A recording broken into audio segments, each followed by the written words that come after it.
Good evening, everyone. I'd like to call to order the October 22nd, 2025 meeting of the Fond du Lac City Council. The first item of business is roll call, which is done electronically, and I will declare a quorum present with Mr. Mullen absent. The next item on our agenda is the Pledge of Allegiance, which is followed by a moment of silent reflection. Please rise. I pledge allegiance to the flag of the United States of America and to the republic for which it stands, one nation, under God, indivisible, with liberty and justice.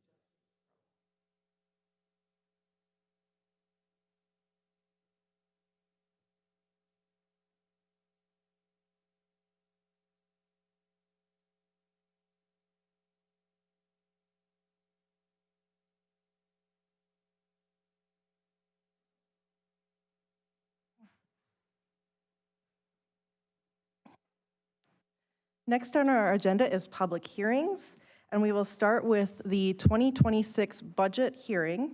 This is your opportunity to speak to the budget. You did not have to sign up in advance to speak on the budget, but I will start with anyone who did. Please note that if you signed up to speak during public comment on an agenda item not regarding the budget, that is later on our agenda, so I will get to you in a little bit. But we'll start with Dusty Krikow for the public hearing. Thank you, Tiffany. As some of you know, I serve as the president of the Fond du Lac Public Library Board of Directors, and I wanted to draw attention to an item on the budget particularly related to the library funding line. So federal funding for libraries is threatened currently. So despite court orders in March, as of August, the federal administration was working to eliminate the Institute for Museum and Library Science. These federal funds make up 30 to 50% of most state library budgets, and in Wisconsin, that amounts to $3.2 million last year.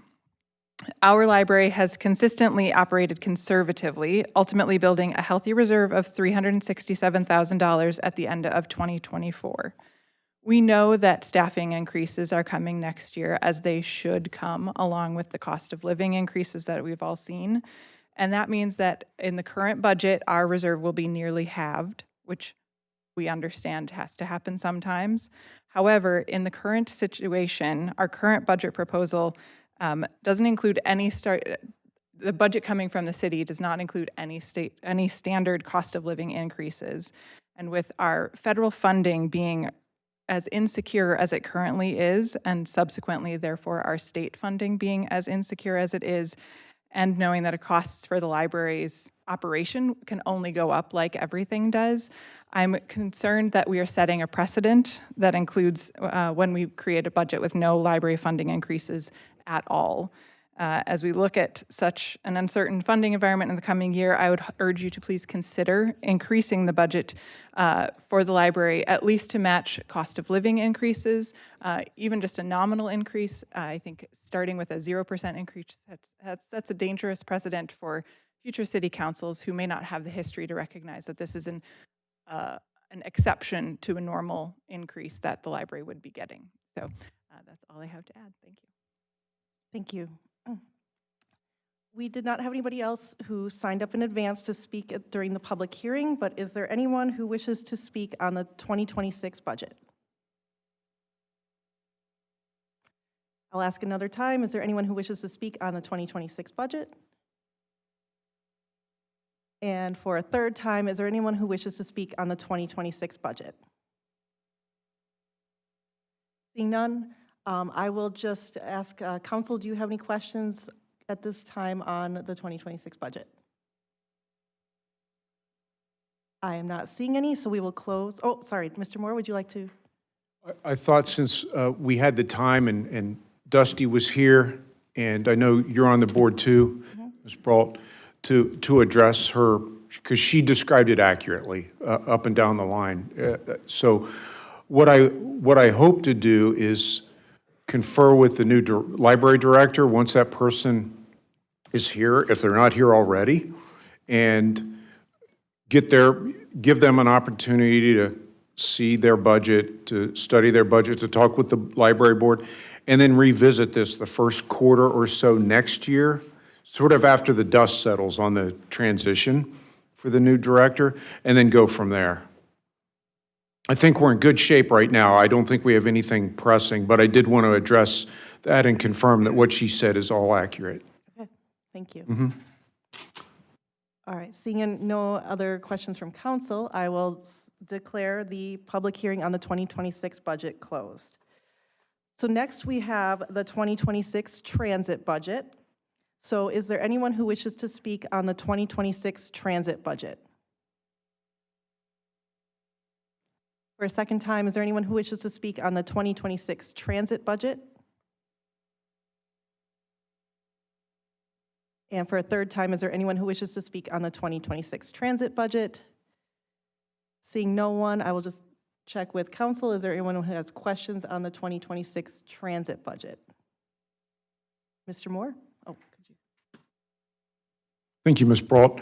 I wanted to take just a minute and give Paul DeVries the opportunity to introduce a superstar that you may not have met, but she's been promoted through the ranks and has come upon us as the new transit manager. So with that, Paul, I'll turn it over to you. All right, thank you.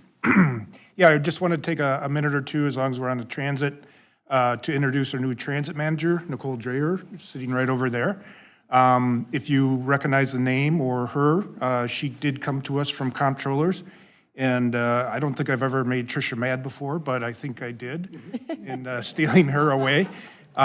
She was a senior accountant, and she's been growing in her career since coming at the city over 9 years ago.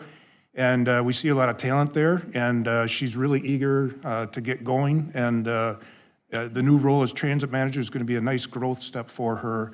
And I know she'll do great, and we're excited to have her on board and in that position. So feel free to reach out to her with any transit-related things, or just to say hi and welcome to the team.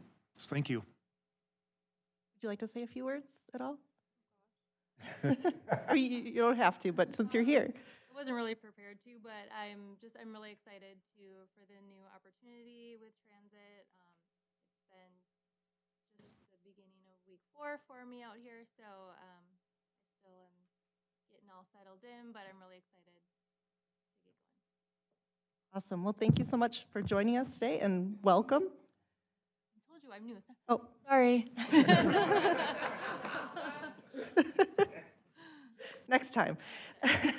Well, thank you so much for being here, and welcome, and we're so excited. Sorry to Tricia, but it's wonderful to see someone move up and that knows the community, and so we're really excited to have you. Thank you. All right, well, with that, I will declare the 2026 public hearing on the 2026 transit budget closed. So next, we'll move on to our consent agenda. The consent agenda finalizes the proposed actions for the meeting: A, October 8th, 2025 regular council meeting minutes, and B, list of claims dated October 15th, 2025. Is there any discussion? Seeing none, I will entertain a motion. Motion to approve. Motion by Mr. Godfrey, second by Mr. Heisler. Is there any other discussion? Seeing none, please proceed to vote.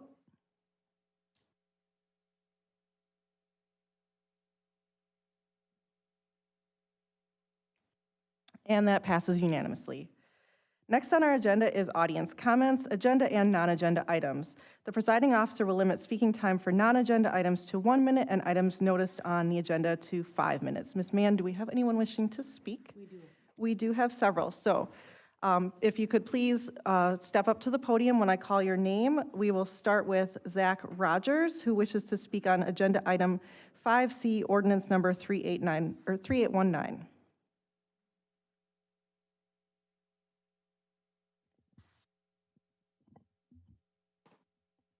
All right. Hello, everyone.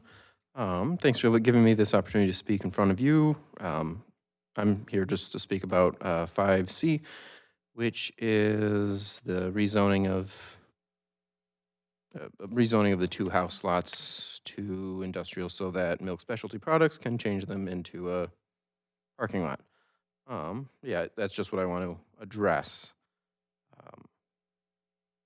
So yeah, just in general, I'm not in favor for expansion of the milk, or I'm not in favor of expansion of those facilities, just for 2 primary issues.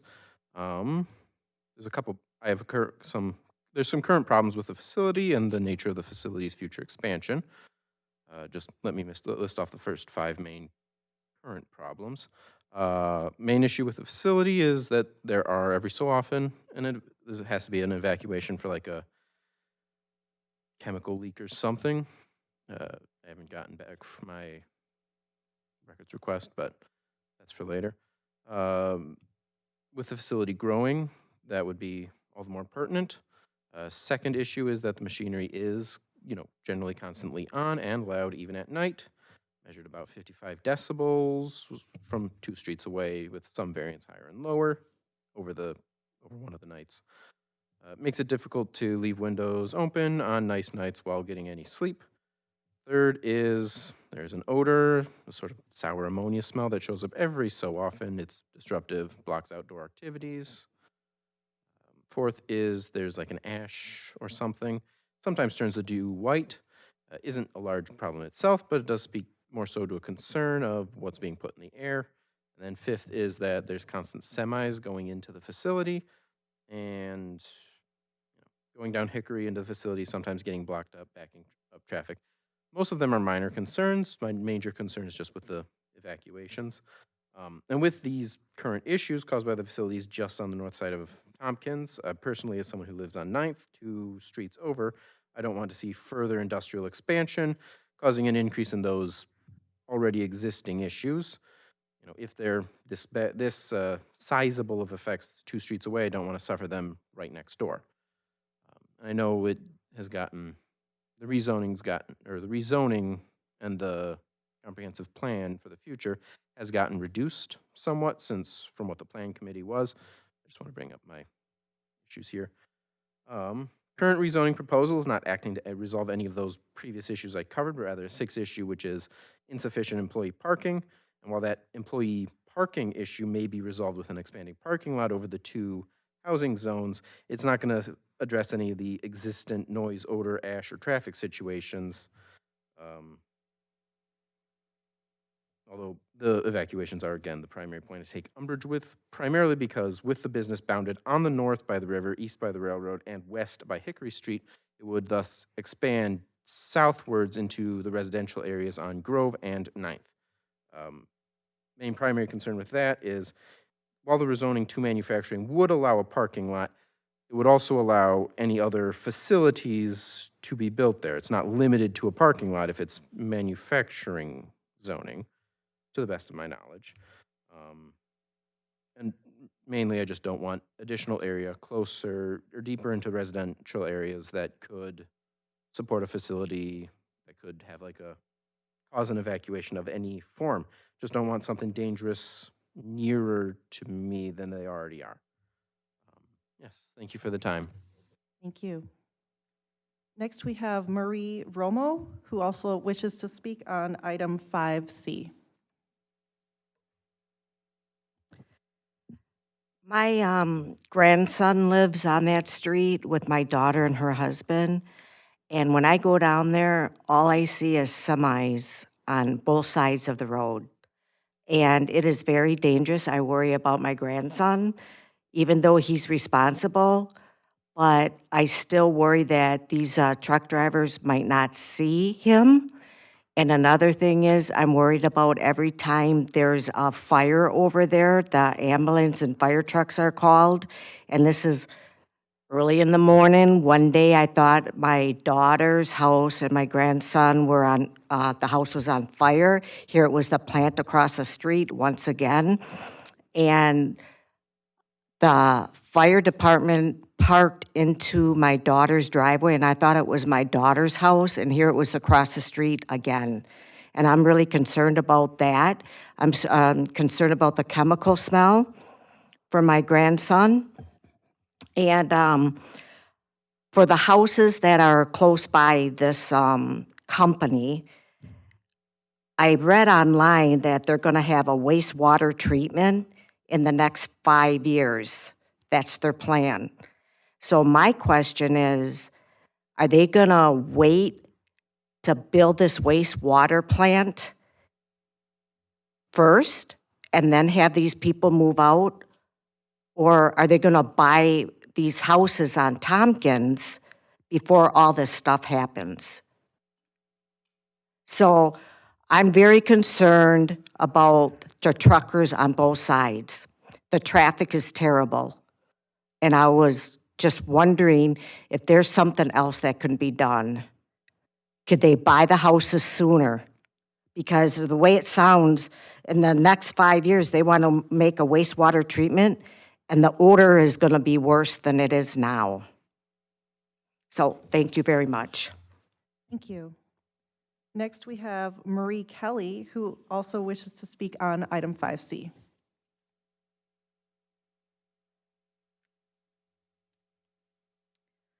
Good evening. I'm going to start off by saying that I live across the street from the company.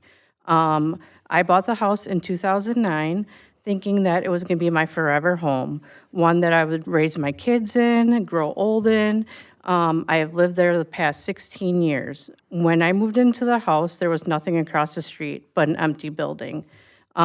Before that, it was Saputo, but there was nothing across the street besides grass. Then this company moved in across the street, and it has been nothing but problems.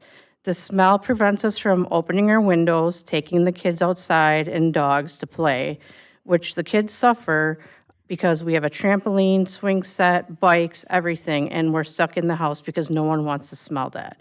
There are many times when we have to evacuate our house and not being told what's going on.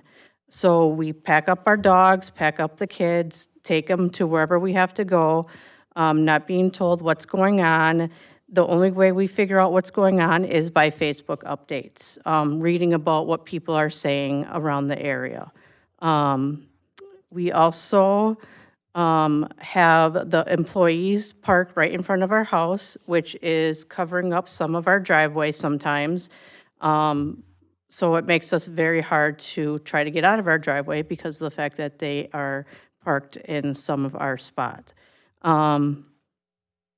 Then there are times when our street is full of semis, sometimes even the silos. I understand the semi drivers have a job to do.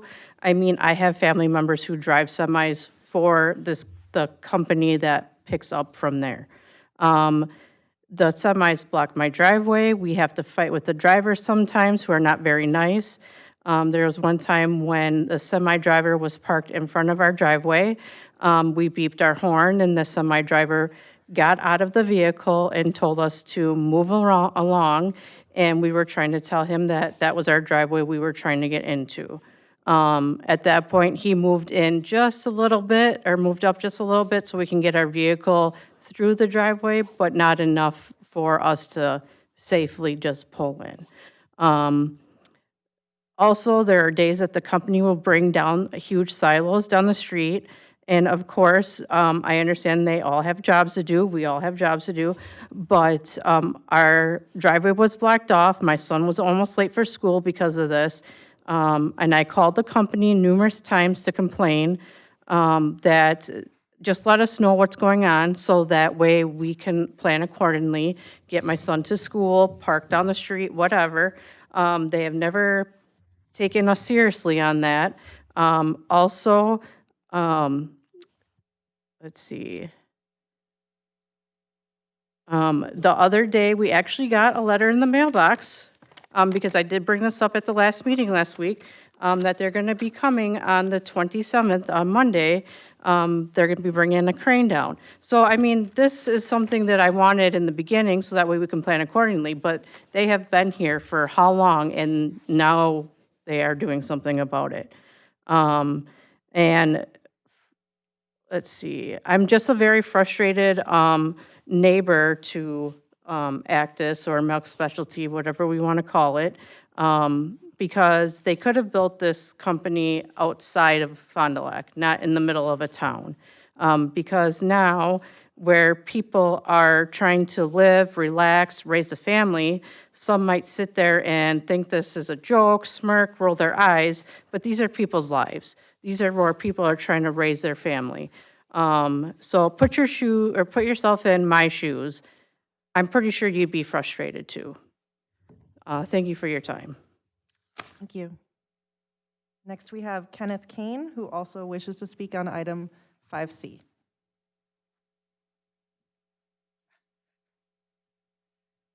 Oh, are you My name is speaking Kenneth together? Kane. I'm here with my wife, Elizabeth. We live at 345 Grove Street, and we've been here to these meetings a bunch of times. The reason that we keep coming here is because our property is contiguous to the properties in question. And through all of these meetings, through the bloviating, the hyperbole, the innuendos and that, one thing comes through, and that is parking. Now, there's a problem with parking, I get it. This company says that they have a solution. It can't be any simpler than that. There's a problem, there's a solution. If you allow this company to rezone, then in my opinion, the problem goes away. Not all the problems, but the problem with parking goes away. Now, the house next door to us is vacant. Normally, if there's a family that lives there, there's a car or two that comes and goes periodically. If you allow this company to rezone, we're going to have cars that are going to come and go all day and all night, and we're good with that. There's not a problem. And so we would be probably the only people that are going to be how do you say, affected the most by this company. So my question tonight is that there's a problem, and are you going to continue to let this problem happen? Or are you going to be part of the solution and let them, all they want to do is to put a parking lot in. We're not talking about smell, we're not talking about flakes, we're not talking about anything. We live there too, we smell the cheese. You know, I mean, we get it, you know, but it's a company, it's a factory. The only question here tonight is, are you going to allow them to put parking on? That's it. I hope that you do that. Thank you. And then we also had two individuals who wanted to say that they are opposed to item 5C but do not wish to speak. We have Bonnie Percy and Deborah Rogers. And with that, that is all we have signed up for public comment. So that ends our public comment period, and we'll move on to, our audience comments. So we'll move on to our action items. Action item A is resolution number 9206, a resolution canceling the city council meeting for November 25th, 2025, with our introduction by our city manager, Mr. Moore. Thank you. I put this on the agenda because I want to recommend to you to cancel that meeting. I don't think we need it. We've had a very productive last many meetings. Tonight's public hearing gets us ready for the budget and CIP approval at the next meeting. This meeting is a meeting that when we have it, we put it on a Tuesday night because it's the week of Thanksgiving. So that's the rationale behind it, is recommending its cancellation for those reasons. All right, thank you. Are there any questions for Mr. Moore? Seeing none, I will entertain a motion. Motion by Mr. Heisler, second by Mr. Godfrey. Is there any discussion? Seeing none, please proceed to vote. And that passes unanimously. Item B is ordinance number 3818, an ordinance amending the City of Fond du Lac 2040 Comprehensive Plan, with our introduction by our Community Development Director, Ms. Benson. Thank you, Ms. Brault. As you're aware, because we've had this conversation many times, how does the city govern development? There must be two aspects to it: land use and zoning.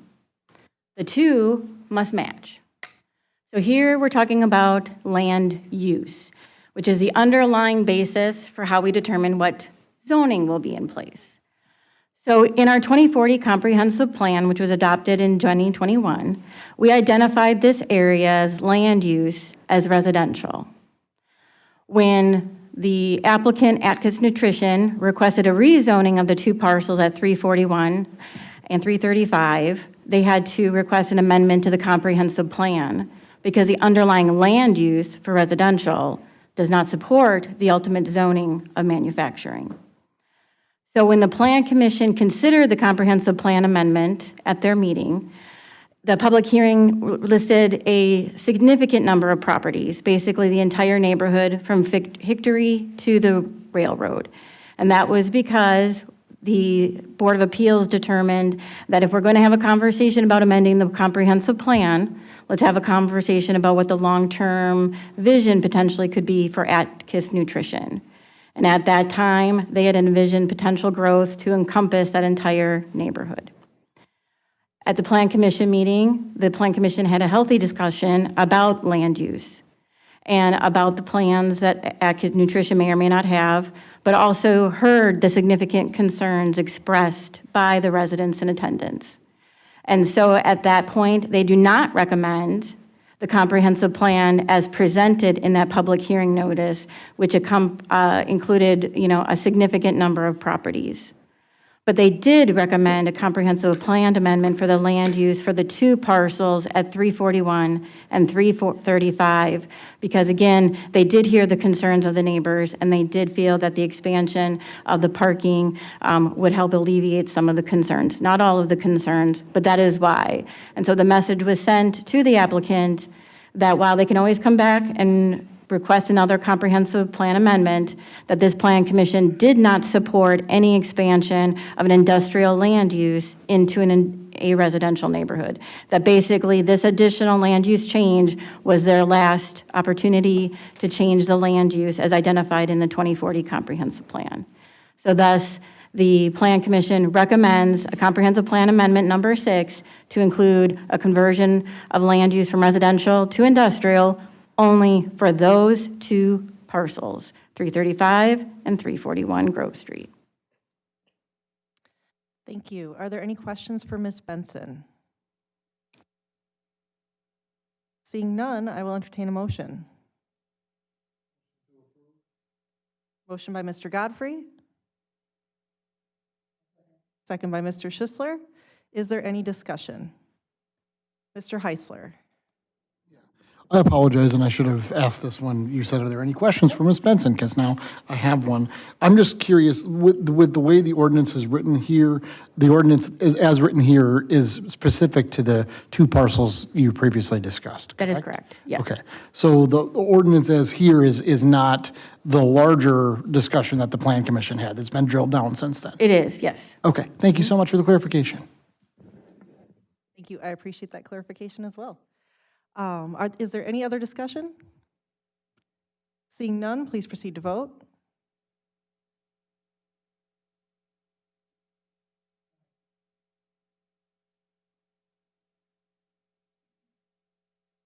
And that passes unanimously.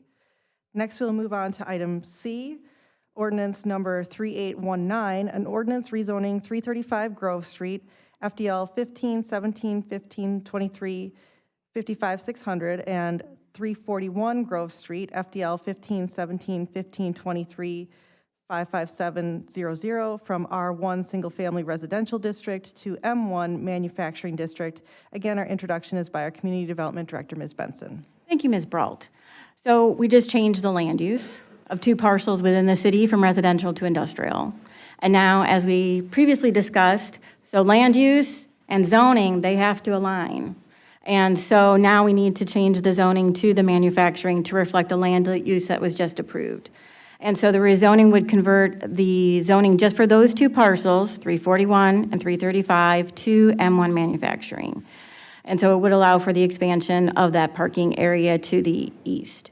I would like to address one comment that was shared by a member of the public, that while yes, M1 zoning and the recommendation by the Plan Commission for the rezoning for those two parcels does allow for the overall M1 zoning, but one needs to keep in mind that these are two residential parcels. While M1 has a number of different permitted uses, we need to keep in mind that in addition to uses, the city also regulates bulk requirements, or what you might think of as setbacks.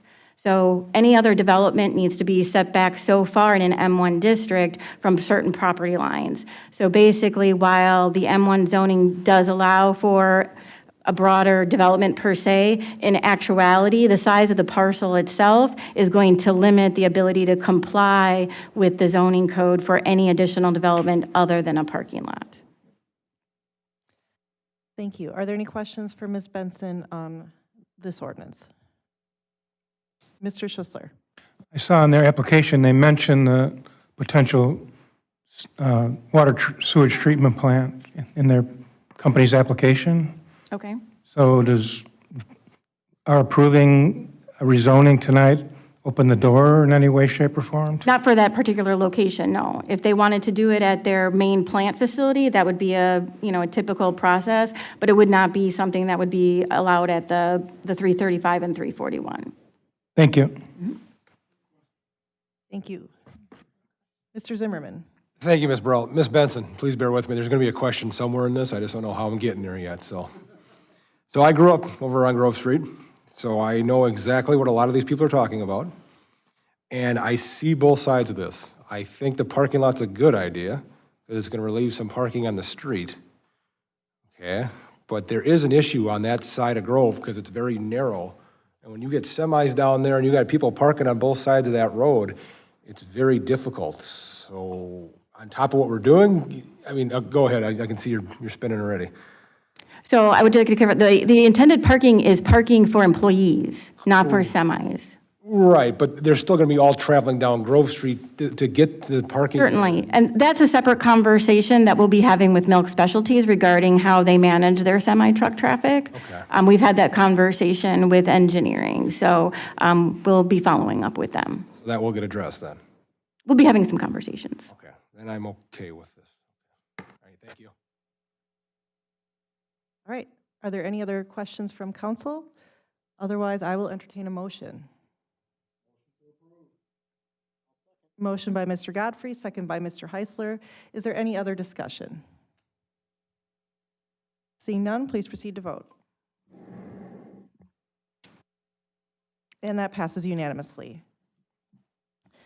That ends our action items, so we will move on to our presentation of input items. Item A is Water Supply Service Area Plan presented by Travis Kletsky, Waterworks General Manager, and Steve Kleesner,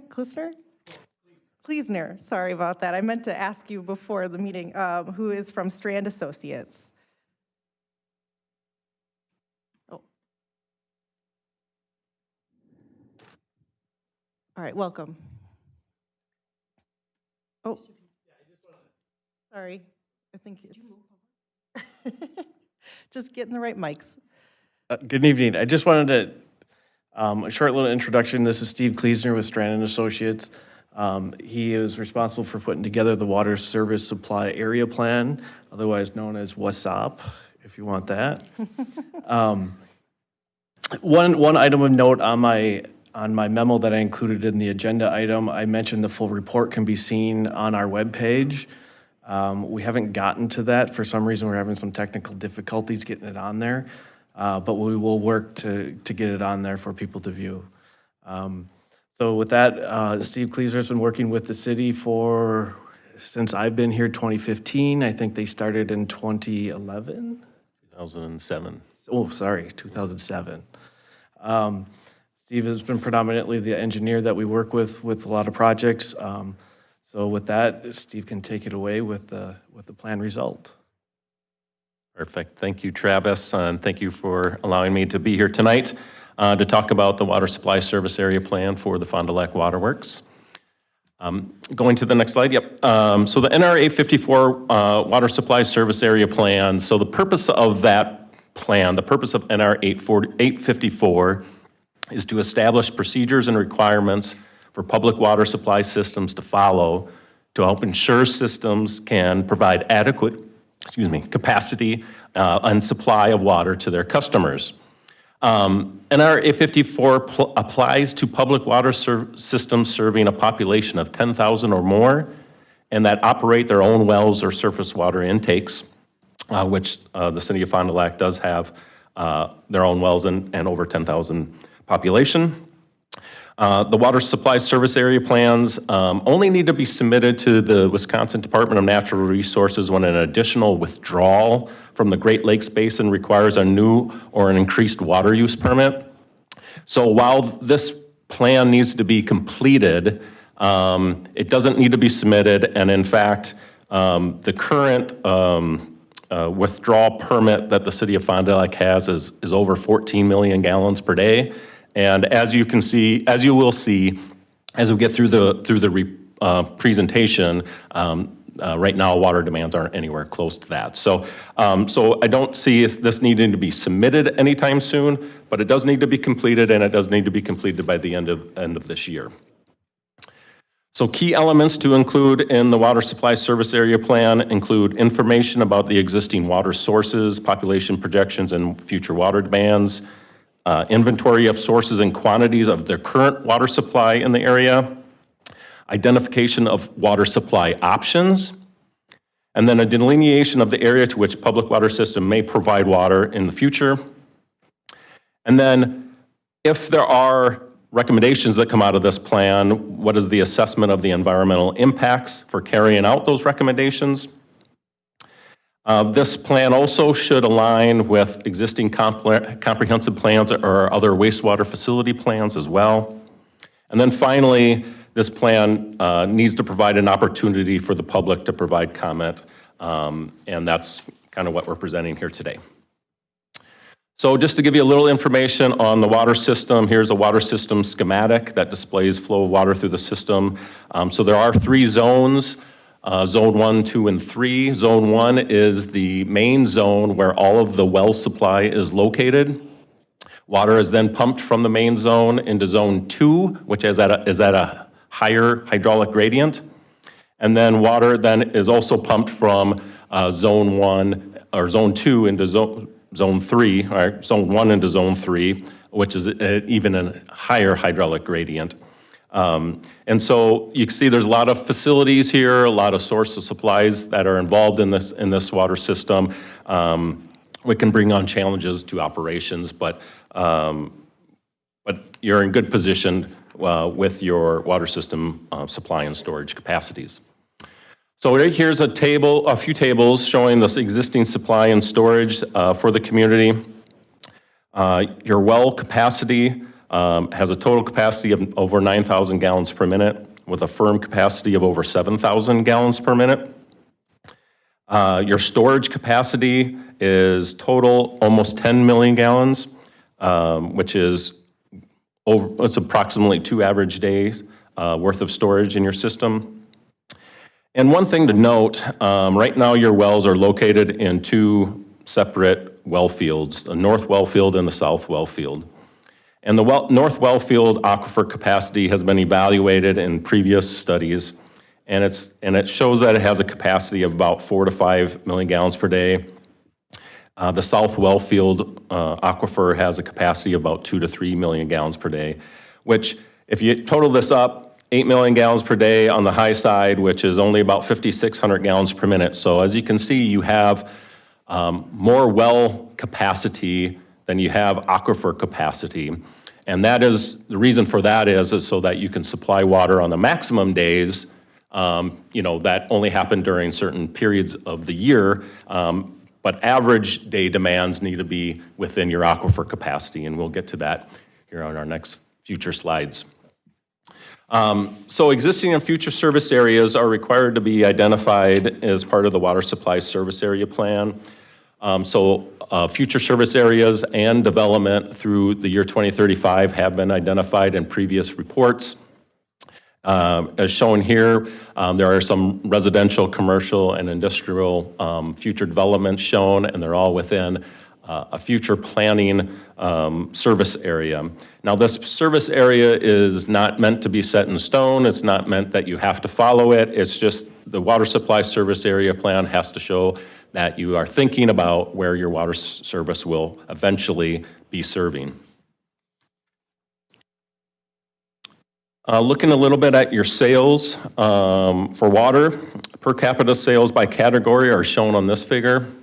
Since the year 2015, per capita sales have been relatively stable with a little bump up in the year 2023. But overall, per capita sales categories have been stable, and that's a good indication of good conservation practices that have been maintained through the last 10 years. And will hopefully continue to provide stable per capita sales in the future which will allow for easier supplying of your demands. One other important thing that I wanted to point out that isn't directly related to the Water Supply Service Area Plan, but I think is a good success story, is the improvements with leak detection and reporting results in an increased sales to pumpage ratio. And that's an important thing when it comes to what amount of water you need to actually pump out of the ground. So since the year 2015, there's been a pretty good steady increase in the sales to pumpage ratio. So while population may increase, as long as your per capita sales remain stable and your sales to pumpage ratio remains high, your overall pumpage is not going to be changing much. And that's been the case for the last 10 years where the overall pumpage has remained relatively stable. Now looking at population projections. Population projections result in high and low demand projections. So here's a figure that shows the census data. It shows some previous DOA estimates between the years 2010 and 2020. And then it shows current WDOA estimates in the green triangles, which are showing a fairly significant decrease in population over the next 20 years, or next 15 years. And then there's some comprehensive plan population projections that have been shown here that show a relatively low growth pattern, but at least some growth through the year 2035.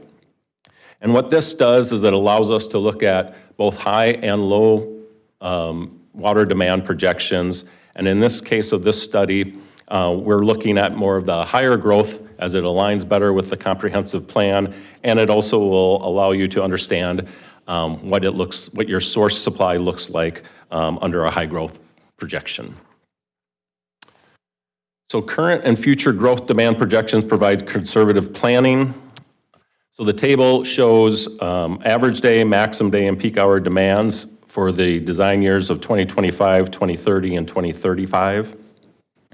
As you can see from the table, average day demands are between 4.6 to 4.9 million gallons per day for the next 10 years per year. Maximum day demands are a little over 8 million gallons per day. As we previously discussed, the firm well capacity to meet maximum day demands is approximately 10.5 million gallons per day, where your maximum day demand is only 8.5 in the future, million gallons per day. So there is a reserve of well capacity for meeting maximum day demands.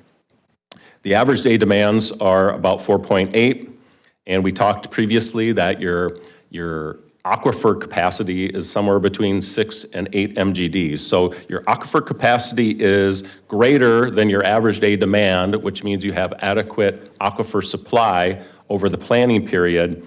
However, there is some stress that is created on the aquifer during those maximum day periods of pumping, which does cause for some challenging operations for the water utility staff to maintain appropriate water levels in their wells, and they have to work on balancing between the well fields significantly more during those maximum day periods because you're getting close to the aquifer capacity. The capacity analysis also identifies a surplus in supply.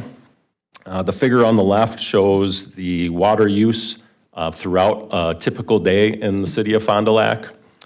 The magenta line is the maximum day demand. The green line is your firm well capacity.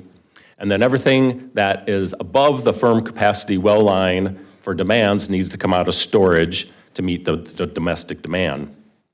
In addition to that amount of storage coming out, or amount of water coming out of storage, there is a fire demand that has been established in the city that also needs to be applied to the calculation to identify that you have adequate storage not only for your domestic use but also for your fire protection.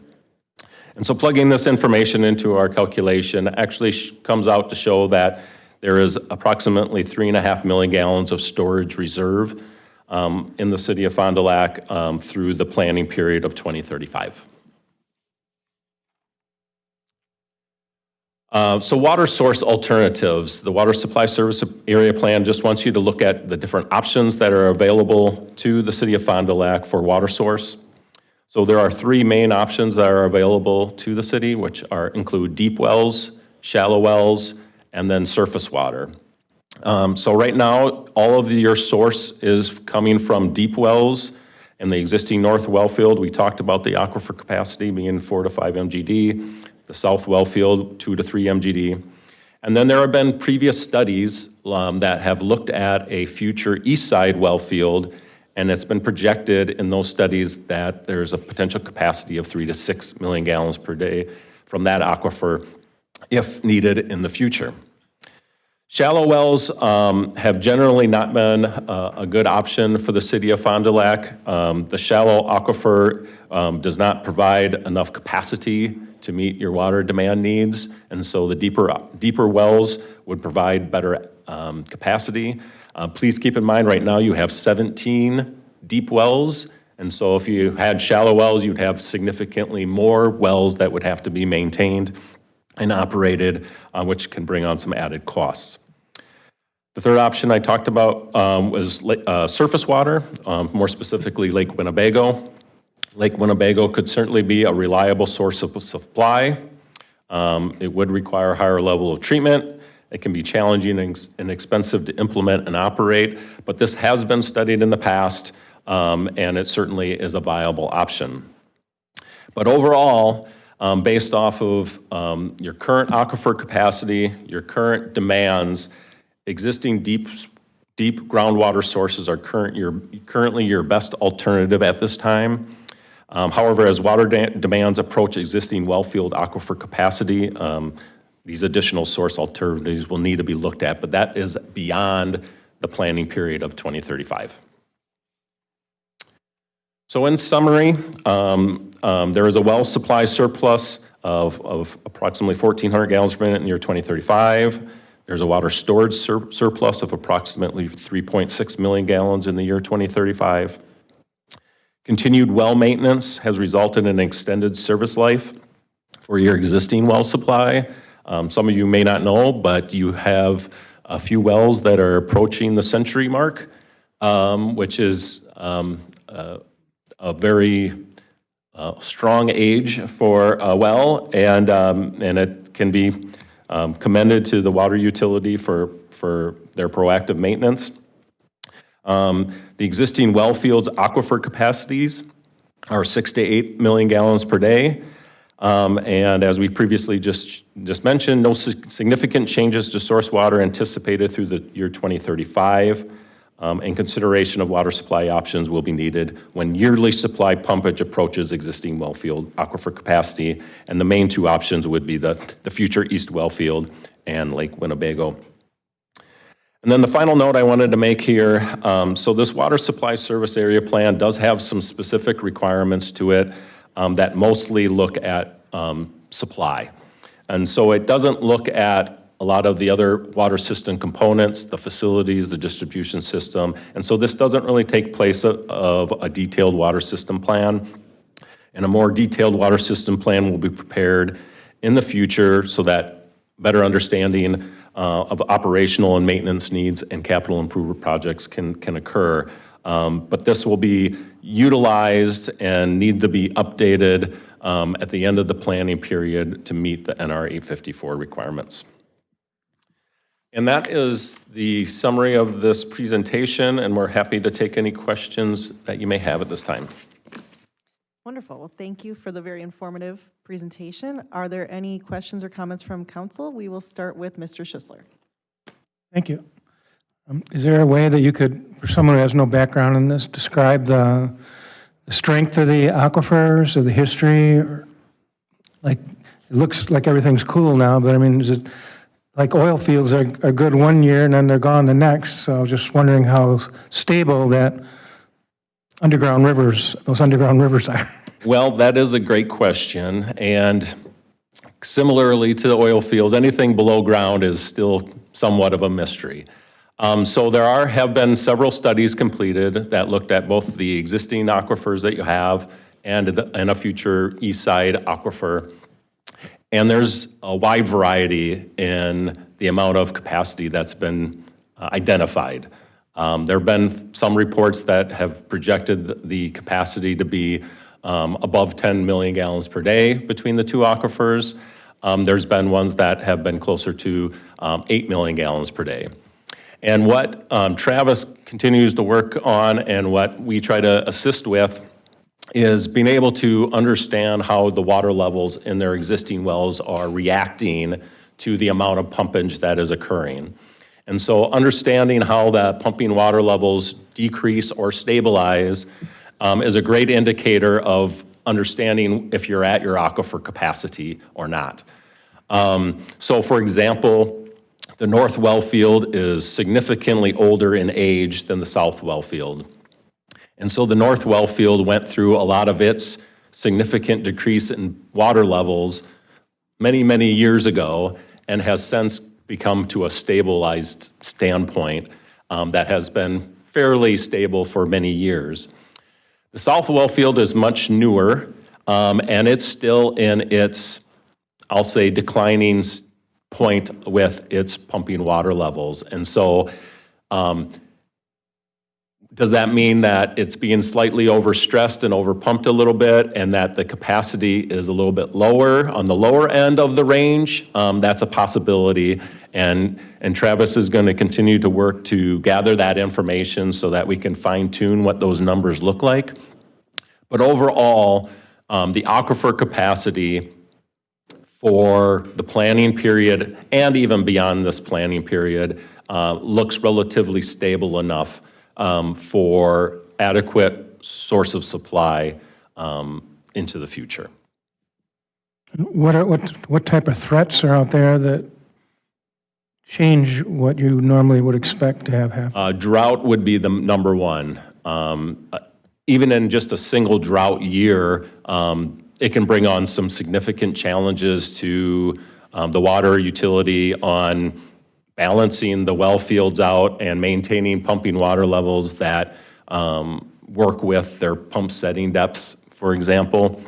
So it would bring on some challenges. I think the challenges can certainly be met. It's just the understanding the system a little bit better and understanding how you can operate wells in the different well fields to make sure that we're staying in those ranges of water levels that we want.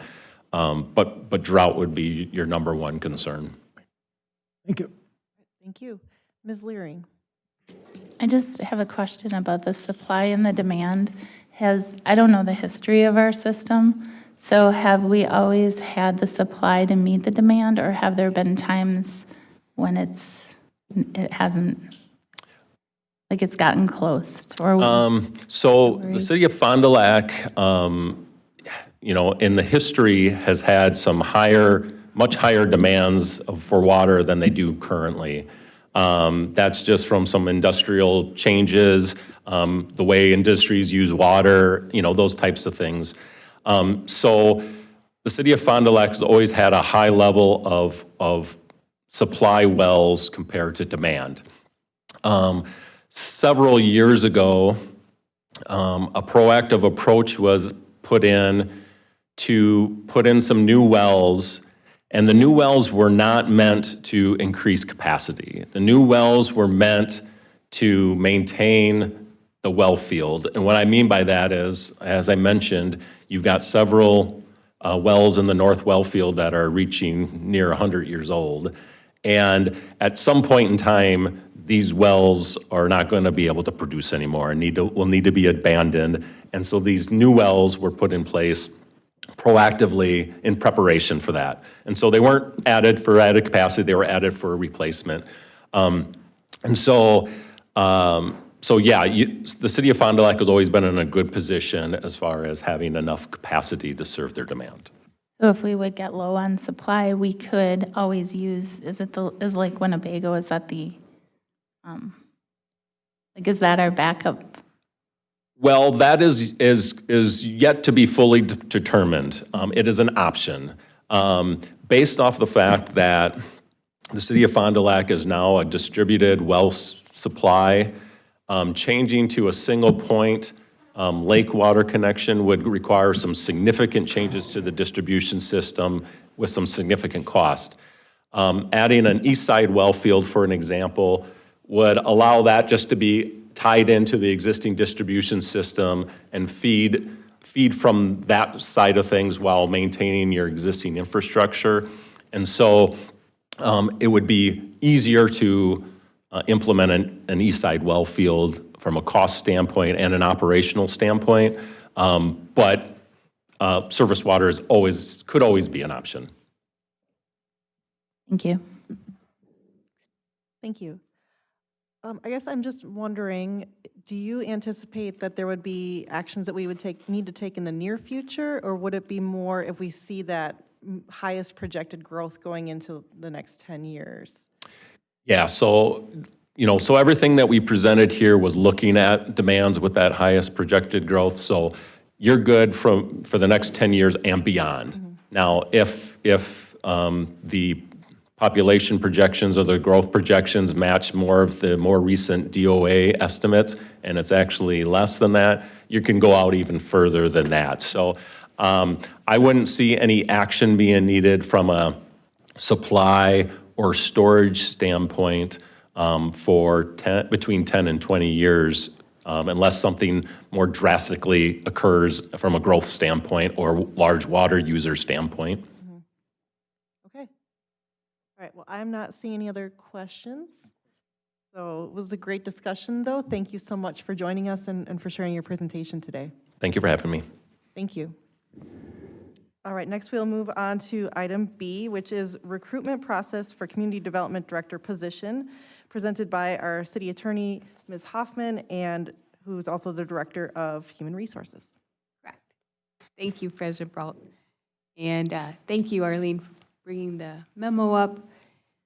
So we have begun the recruitment process, regretfully, for replacing our Director of Community Development.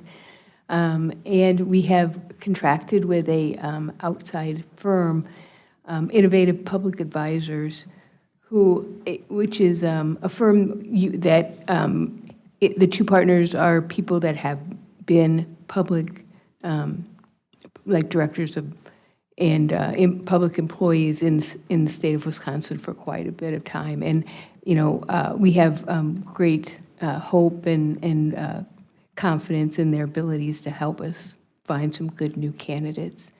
No one will replace you, Diane, but we will endeavor to get along without you. I'm sorry.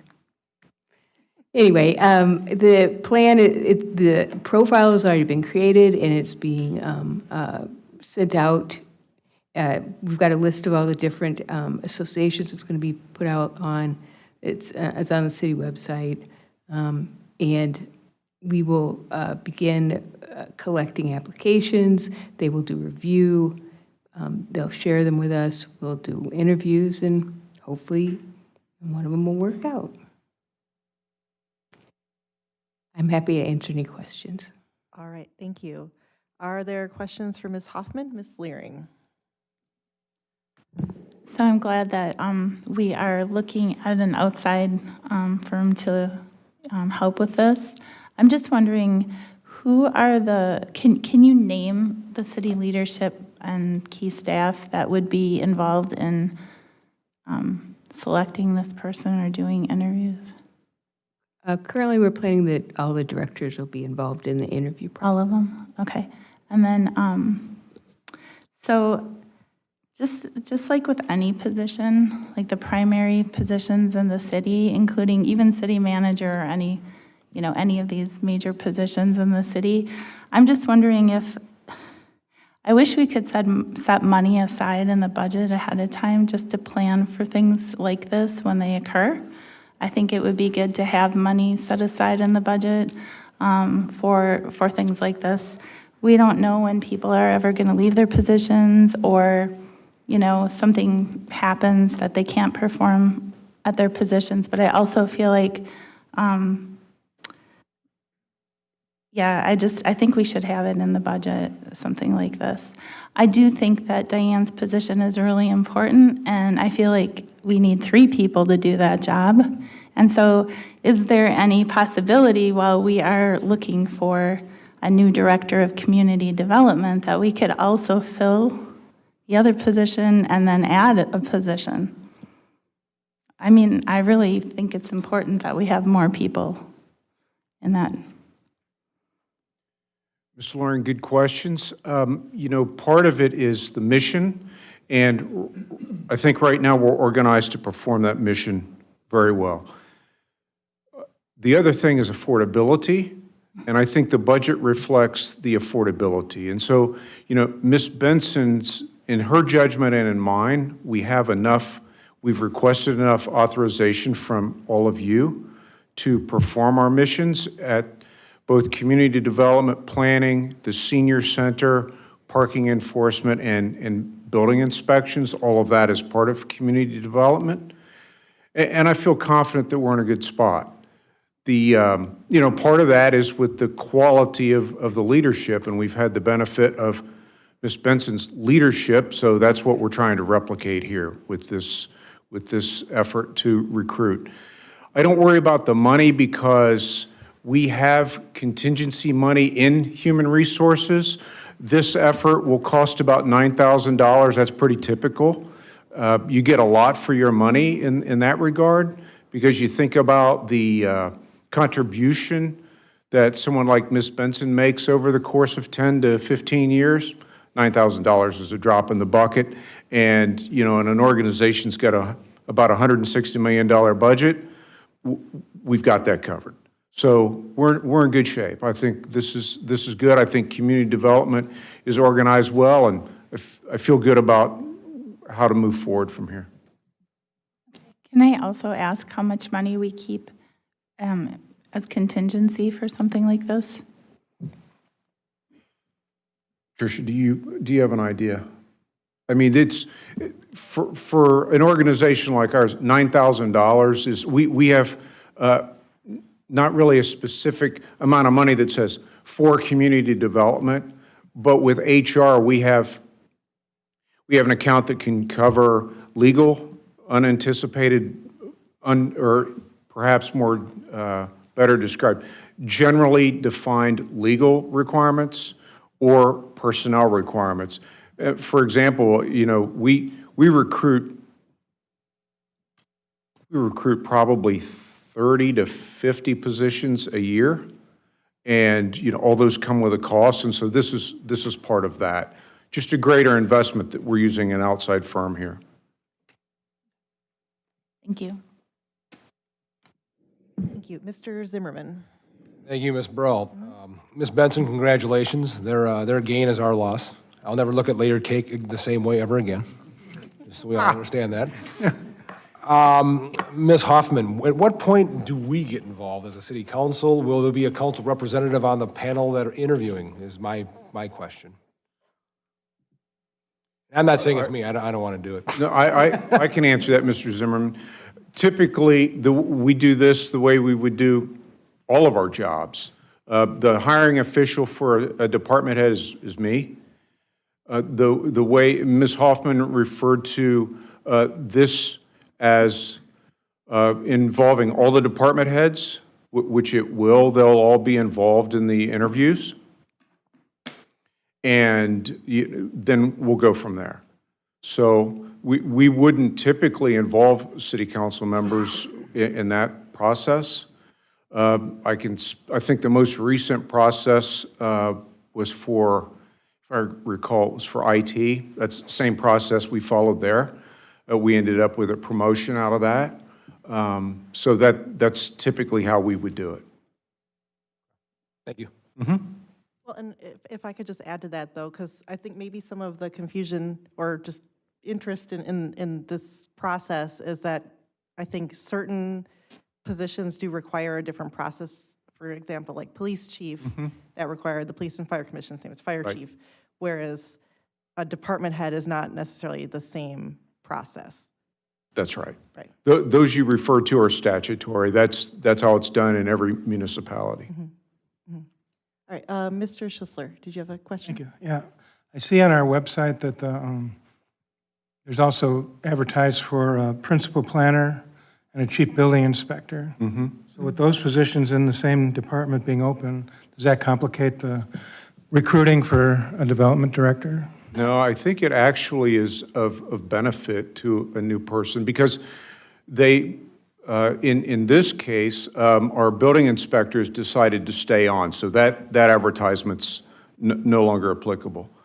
As far as the planner, I think we have the potential to have one hired in the next 2 to 4 weeks, say. So I think that's a good outcome. Gives a new person a chance to mold the team, particularly the planner. In my mind, the planner's kind of a number 2 person in that department. So I think that's a good thing. Thank you. All right, I'm not seeing any other questions or comments from council. So I just want to say, looking at the recruitment materials from the firm, looks like, a great presentation. Hopefully we'll attract a lot of candidates, although I wish we didn't have to. But looking forward to seeing what's next. So thank you. You're welcome. All right, with that, that ends our input items. So I will entertain a motion to adjourn. Motion by Mr. Zimmerman, second by Mr. Heisler. This is not debatable. Please proceed to vote. Arlene, I'm a yes. We locked up over here. And that passes unanimously. We are adjourned.